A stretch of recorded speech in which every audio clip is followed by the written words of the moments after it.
Okay, we're going to be doing number 61 and lesson 50.7, and we have to find the volume of the region cut from the solid cylinder. X squared plus y squared is less than or equal to 1, and by the sphere, x squared plus y squared plus z squared is equal to 4. So I chose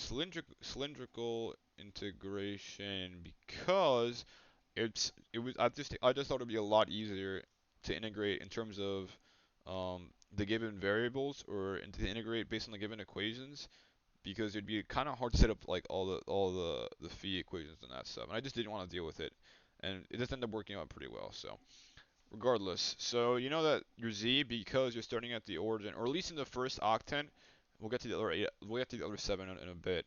Uh, you're starting at the origin, and you're going to the tip of the sphere, where the sphere intersects with the cylinder, which is root 4 minus r squared. From substitution, x squared plus y squared is equal to r squared, and then just subtracting and taking the square root. So for radius now, you know that the cylinder has to be less, the radius of the cylinder has to be less than or equal to 1. So you know that radius is from 0 to 1, or the radius boundary, and then the theta boundary is from 0 to 2 pi because the circle, so obviously the circle is 2 pi radians. So now you're just gonna have to integrate this, so you get, it's actually pretty easy, just a relatively simple u substitution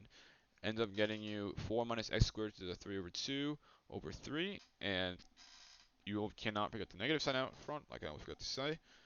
And then after that, just integrating in terms of theta, so you have all this in terms of a coefficient in front of a coefficient theta multiplied by 2 pi, and then you have to multiply by 8 because, like I said, that's only in one octant, and it's a lot easier to deal with one octant than to deal with all 8 and set the balance for all 8. So, and you end up getting, after the multiplication of the two, 4 pi times 8 minus 3 over root 3 over 3.